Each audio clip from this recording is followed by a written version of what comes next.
Okay, this is page 5. Okay, we're going to do number 2a. Without simplifying, write down the sixth term of 2x plus 5 to the 15th. What they mean by not simplifying is we don't want to expand the whole thing. We just want to write down one term. How do we write down just one term without expanding the whole thing? We're just going to use the general term formula from the previous page. Remember the general term formula? It's written in the formula booklet, so you don't need to memorize it. You just need to know where it is. Okay, so there it is, general term formula. I want the sixth term. Now remember, the sixth term corresponds to the r equals 5 term. How do we know that? So like the first term corresponds to r equals 0, right?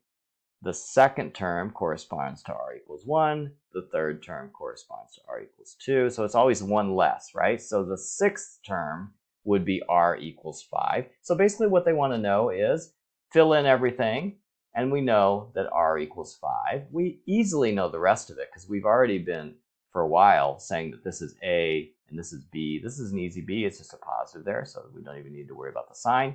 And the n value is there. So now let's fill everything in, shall we? So n is 15, r is 5 because 6 minus 1, right? A is 2x, n minus r is 15 minus 5, which is 10. B is 5, and the r value is 5. And we're pretty much done. We just need to simplify now. What is 15 chooses 5? Well, we don't want to build Pascal's triangle out to row 15.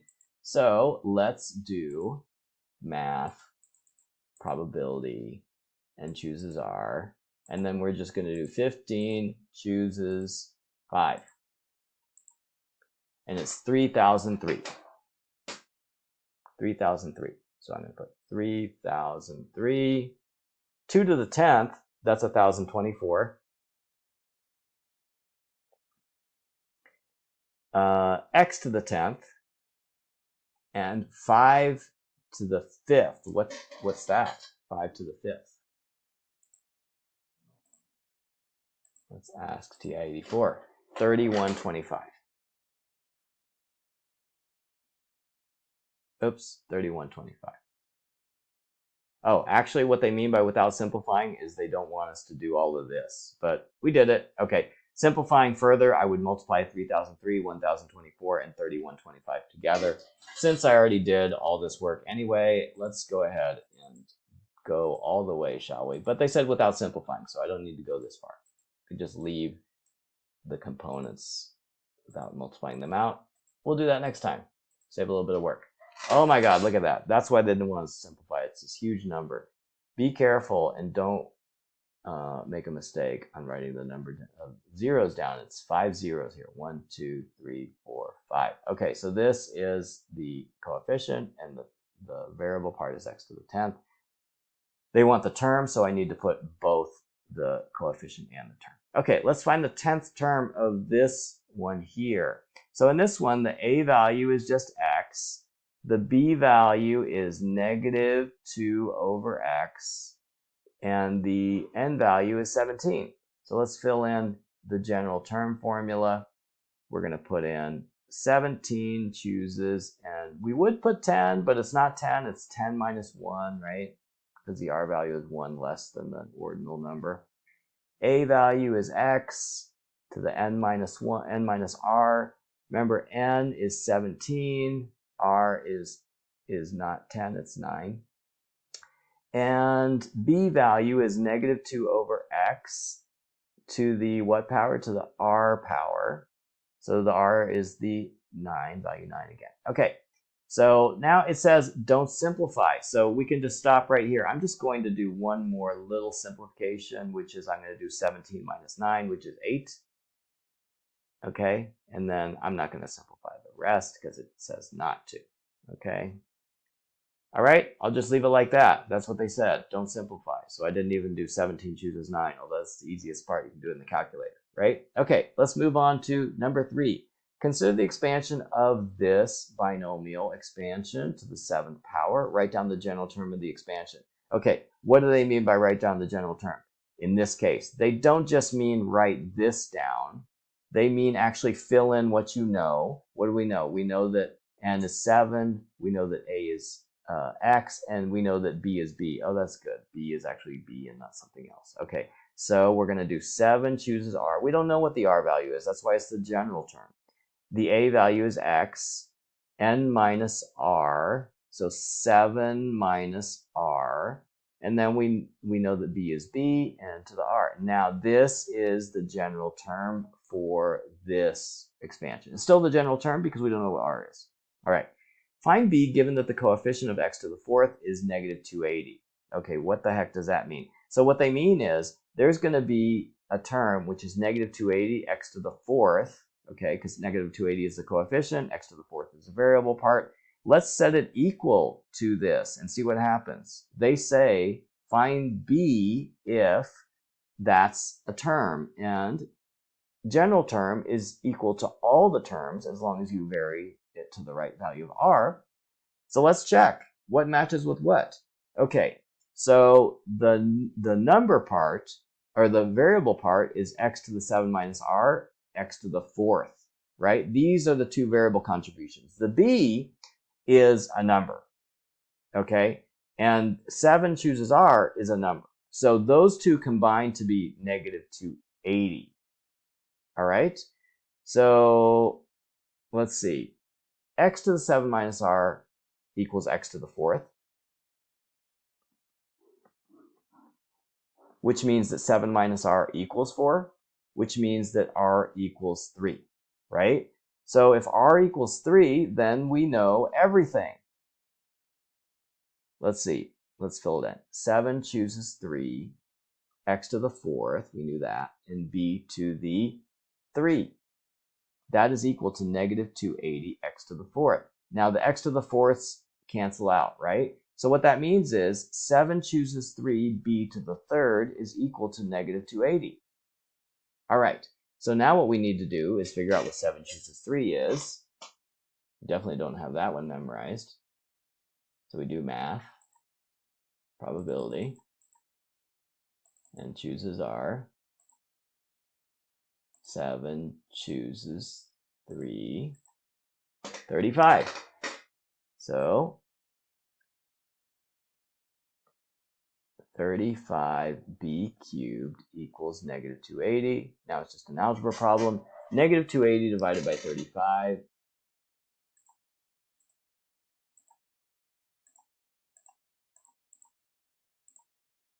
Eight. So that means b cubed equals negative 8. If I take the cube root of each side, b is equal to negative 2. That's it. You could do that last part, cube root of negative 8 on the calculator. Remember, you could do cube root by doing math and then going down here to cube root, right? And so then you can put a negative 8. Oops, I should have done negative 8. If I had done negative 8, it would be negative 2. All right, that's it for this one. For the next problem, we're going to have 2 different methods. Okay, so now we're going to do number 4, C, and D using the non-algebra method. Okay, so first what we're going to do is we're going to expand this whole thing out and figure out which one has x to the 6th, y to the 3rd, but we're going to do it in a smart way. And then we're going to expand this one all out and figure out which one's x to the 12th, but we'll do it in a smart way. Okay, so first of all, I wrote down the a value, the b value, the n value here. We don't know the r value yet, okay, but we don't need to know it. Okay, we're going to figure out which one of these terms below is x to the 6th, y to the 3rd with the minimum amount of work. Okay, so what do I mean by the minimum amount of work? Well, to figure out what's x to the 6th, y to the 3rd, we really only need to fill in this part in the circle and this part in the square, and we don't really need the rest until later. Okay, so I'm just going to put the x squared here, and I'm going to put the y here, and I'm going to put the x squared. I'm not even doing the Pascal's triangle coefficients, right?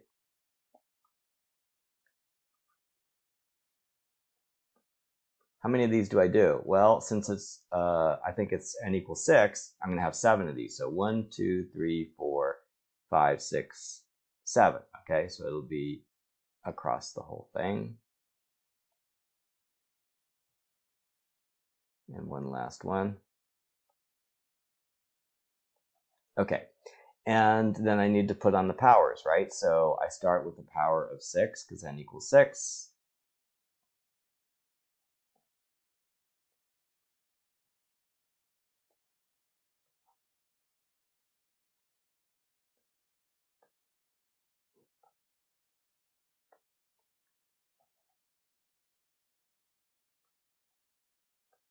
Okay, now looking at this, I should be able to figure out already which term it is. So I'm looking for x to the 6th, y to the 3rd. So if I scan through this, here's y to the 1st, y squared, y to the 3rd. Is this x to the 6th? Yeah, because x squared to the 3rd, you multiply those together, it is x to the 6th. So this is the term we're looking for. We just found it, just like that, in 20 seconds, okay? Now what we need to do is we need to develop the rest of this term, but we don't need the rest of it, okay? So how do we fill in this Pascal's triangle coefficient without doing the rest? Well, if we know that the Pascal triangle coefficient rho is 1, 6, 15, 20, we know this is 20, but there's a better way to do it, especially if you have like a huge n value, like 20 or something like that. Remember that if we were to calculate the Pascal's triangle coefficient using the calculator, we don't need to build the Pascal's triangle, right? So if this is 6 chooses 0, this will be 6 chooses 1, this will be 6 chooses 2, this term will be 6 chooses 3. And guess what? The calculator can do 6 chooses 3, right? Now's the time also to fill in the rest of the circle. We didn't fill in the 2. Let's fill that in because we need to fully develop the term. Let's fill in the -3 because we need to do that. We didn't fill it in before. Now we're going to fully develop the term. Let's simplify this expression. It's completely here now. We basically have 6 chooses 3, 2x squared in parentheses to the 3rd power, -3y to the 3rd power. Okay, so 6 chooses 3. We can do that with the calculator. We do math, probability, NCR, 6 chooses 3. We know it's going to be 20. Okay, so the triangle simplifies to 20. And then the next one, that's a god-awful 20. Okay, and then we have 2 cubed, which is 8. X squared to the 3rd, which is x to the 6th. And then -3 cubed, that's -27. And then y cubed. Now we just need to multiply 20 times 8 times -27. 20 times 8 is 160 times -27. So our coefficient is -4320.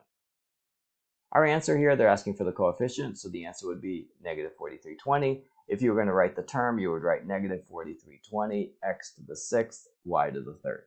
Okay, there we go. No algebra. Let's do the next one. So in the next one, we know our a value is 2x squared, our b value is -1 of x, and the n equals 2. I just got that from looking at this expression right here, right? I just looked at this expression, a value, b value, n value. We don't know the r value yet, but it doesn't matter. We don't even really mention r in this method, right? Okay, and we would like to know the coefficient for the x to the 12th term, okay? So first thing we're going to do is, okay, oh, look at this. N to the 12th, how many terms is that? It's 13 terms. So let me scroll up a little bit. We're going to use this row and this row, okay? And we're going to stop like here. That's 13, I think. Okay, now remember, we only care about the variable part. So I'm only going to write in the circle and the rectangle this and this. And to make things easier, should we write x to the -1? Let's do that, okay? All right. So first I'm going to write x squared in all the circles.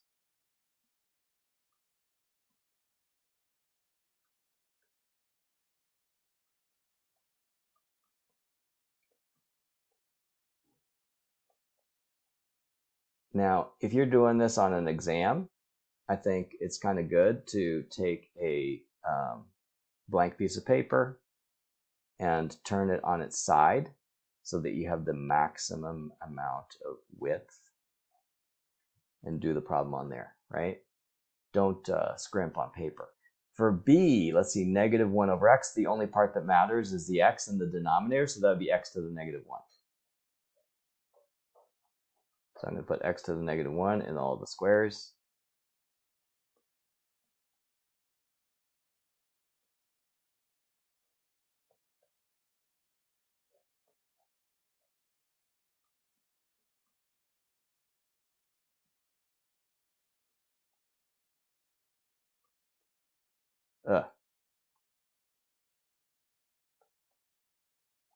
Okay, and then I put my exponents. My exponents are going to start at 12 because it's n equals 12.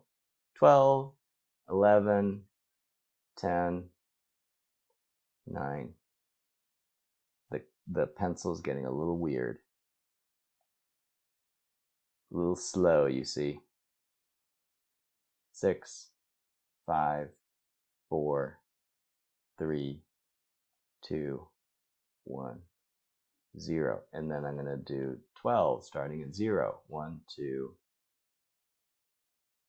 1, 0, 1, 2, 3, 4, 5, 6, 7, 8, 9, 10, 11, 12. Okay, now I'm looking for x to the 12th. Okay, so if I want to find the x to the 12th, I'm just going to go left to right, and I'm going to simplify these, okay? So x squared to the 12th is x to the 24th. X to the negative 1 to the 0 is just 1, so that's x to the 24th. That's not what we want. X to the 2 to the 11th is x to the 22. X to the negative 1 to the 1 is x to the negative 1, so this would be x to the 21st. No, that's not what we want. X squared to the 10th is x to the 20th. X to the negative 1 to the 2 is x to the negative 2. That would be x to the 18th. That's not what we want either. Okay, now we can look and see the pattern we've created. 24, 21, 18.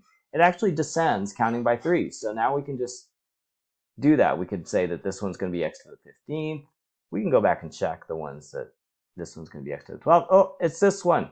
Okay, so if we want to check that, we could just say, oh, x squared to the 8th is x to the 16th.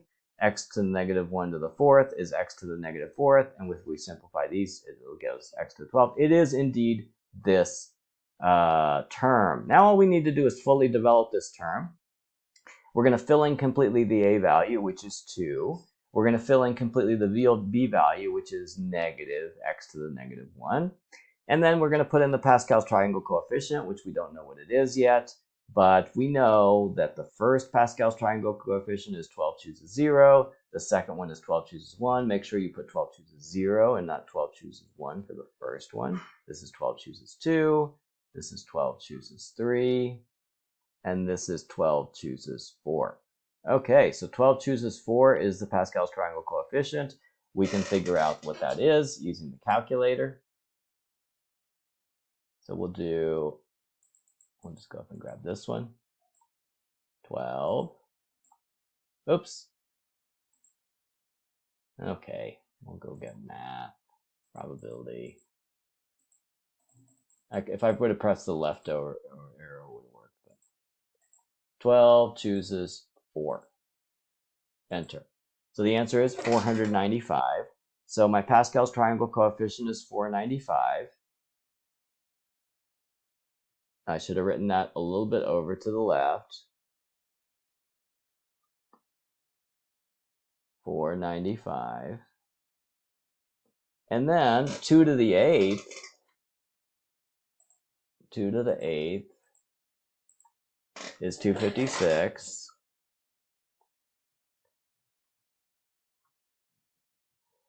And then x squared to the 8th, we know is x to the 16th. Negative x to the negative 1. Instead of x to the negative 1 to the 4th, it's negative x to the negative 1 to the 4th. But, since this is all in parentheses, remember the negative sign is also going to be taken to the 4th, so the negative sign disappears. So it's just positive. Now we just need to combine these two. 495 plus 256. So 495 is a Pascal's triangle coefficient. Huge Pascal's triangle coefficient. And then if we combine it with the 2 to the 8th, which is a contribution from term A, then we get 126720. Let me erase this, it's in the way. So they ask us for the coefficient. So the answer, if we were going to give the coefficient, is just 126720. This would be the coefficient, okay? If you want to give the term, if they ask for the term instead, you give the coefficient and the x to the 12th. Okay, so that's it using the non-algebra method. What do you think? Can I see where x to the 12th is?